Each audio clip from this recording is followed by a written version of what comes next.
The main thing I wanted to sell on this was reflections. The floor, I wanted the floor to look clean, like a very polished cement floor.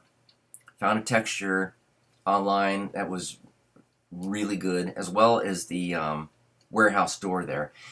I didn't want so much of a reflection on that, the warehouse, just because whatever I would be manipulating and changing with the coils and the lighting wouldn't match. Um, but I found it to be pretty believable. So I had a good bump, created a nice enough bump here and on the walls. Overall, extremely happy about that. Just to show you a little instance here. The floor plane texture, here we have it. Pretty high bump, good reflectance. You know, I just played around with these. There's no set scientific method to this. This placement map, I think that was these things were already on this particular texture. Again, with the coils, I think I might have changed up something here. Or maybe I used the same thing as the other. Yeah, this is a little different than what I used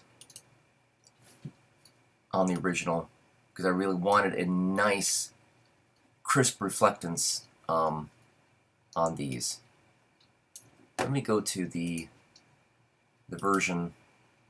final version that I would have used with the man that I put in the middle there, to kind of indicate where I'm going to be. Now, in the final render, of course, he wasn't there, but I kept the shadows, so that would match my when I placed my composite there of myself sitting in the chair. Let's turn this off. Basically, it's all smoke and mirrors. I mean, how much bang can I get for the buck? I mean, I have to tell you that each frame of this, because I wanted this very high quality, I wanted this to be as realistic as possible. And on my particular system, with the processors that I have and the graphics cards, which are not the highest, I can say that each frame cost me about nearly an hour, depending upon how close I got, you know, to the how much I pushed in on the camera. I think probably it started about 45 minutes per each frame, going up close to an hour. And the reason why it took this long is because I had global illumination on, and I just had to play around with that. I spent a lot of time simulating what this would look like. You know, the lighting in particular here. The coils themselves had their own lights, particularly to indicate what the glow would be like when they were turned on. Shadow maps, and this is another thing, physically accurate. Takes up a lot of render time. Shadow maps are set pretty high. And all this I just had to play around with and like I said, simulate how realistic it would be. And I think it came out pretty good, but if I did this on a real fast deadline, I would never have been able to pass. I would never have been able to do it in time. But this particular scene was done for a real live TV show. I'm saying hypothetically, I would never have been able to get it done on time. You just can't do it with a system with this kind of processor. I mean, you'd have to have a render farm. Warehouse 4. You know, all these are just I have my camera set to different versions of this. As you can see, I think this was the opening shot with the opening camera. All I needed was a quick little push in. I turned my guy off. I turned a lot of things off as I had to go to this scene later and fix a few things. So I think I was only looking for the background here. Something I'm really not sure. That's why this is all turned off on this particular version of the scene. But yeah, that's the placement of the camera. I think what I did is, I think the camera is on the side here, because I was going to use this for the profile shot of myself sitting in the chair. I needed to match this shot with the profile from the scene in the studio. Okay, I just want to show you some of the different passes here that went into the final scene. This one here is an overhead shot. I wanted to just establish something different here as a cutaway. And basically all this was a still. I just put in the push-in in After Effects, and this is the still, and this is supposed to be me.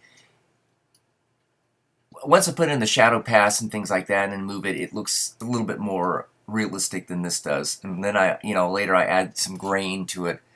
I think this looks kind of mannequin-ish right here, but it works for what it is.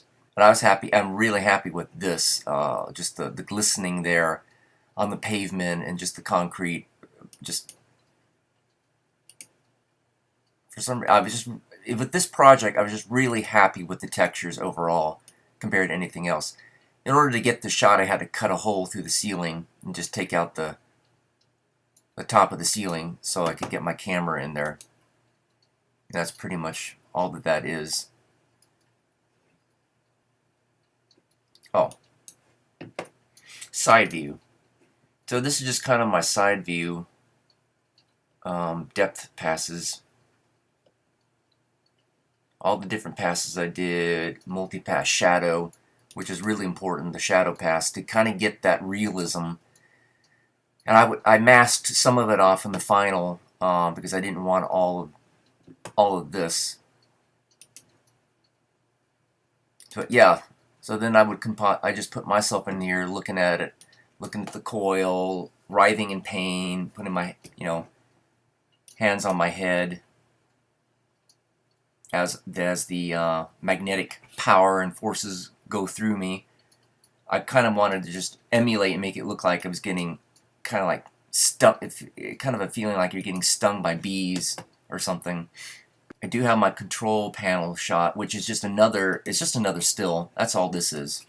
Just a still that I put in with animated dials, little arrows and stuff to indicate how much power or wattage. If you look at this voltage regulator here, this thing only ends up sending out 500 volts or amps, which is not very high. You would think this powerful magnetic device would put out a little bit more amps, but I kind of did that as a kind of a fun thing. Like anybody who really knows about electricity would know, okay, that's not a very powerful device, but it's kind of fun to play around with that. Coil wiggle. This is one of the things I want to do is make it look like the power is going through, so you would get a wiggle effect. If I could find out where that's at. Right coil pass. So I got multiple cameras in these things. So Z depth camera. I believe there's a slight push in here, and I kind of did myself. I didn't do myself a favor by doing such a fast push in and only going to 49 frames because I needed more after the fact, which I had to fake and do in After Effects. It's just that the more that you push in and how many frames you use for that, the longer the renders were. And I just, was running out of time. I needed to make this thing faster. I might have used kind of a gelatin effect on this to give it a slight wiggle, but basically what I did is I just rotated it. I just animated a little rotation effect, which I don't have right here, but I just slightly rotated it, and that's what gave it the to make it look like the power is making the thing vibrate. I created a Z-depth camera on here and focused in on what I would want for my depth layer to be. There was one of the materials, I think I had the material the warehouse door is what I wanted this to focus on. So you could get a little bit of depth on the camera.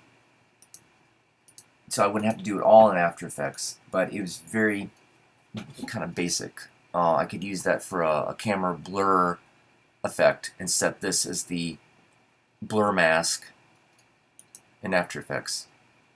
This is kind of my final piece. And I think that's about all I need to show you on this. Again, there were various lights here. I put an orange cast on it because I figured a lot of the lighting and glow that's going to come from the magnets, the coils, are going to be on the reddish or orangish side. So I figured it's easier to have a little bit of a glow effect in Cinema 4D, so I can get the reflections and stuff like that in the background. So I wouldn't have to do that all in After Effects. It's a bit of trickery and mixing and matching. I kind of gotten pretty good at doing that because I don't want it all in Cinema 4D, or otherwise I can guarantee you that this scene would have taken an hour and a half per frame. And speaking of which, I got object buffers here for, I wanted these for the coil, so I could just isolate the coils and manipulate that in After Effects, like with blurring and color correction and so forth. I added diffused, shadow pass, and all these things. Now, originally I had global illumination on here, and I kind of set it to a basic, lighting here. Just seeing what worked the most, looked the best, without really taking up too much time. Ambient occlusion, which helps with those the shadowed areas, all the shadows and the spaces between objects. And that's about it. Just set it to 8 bits TIFF files. It worked out really well. Now we can go into the After Effects project.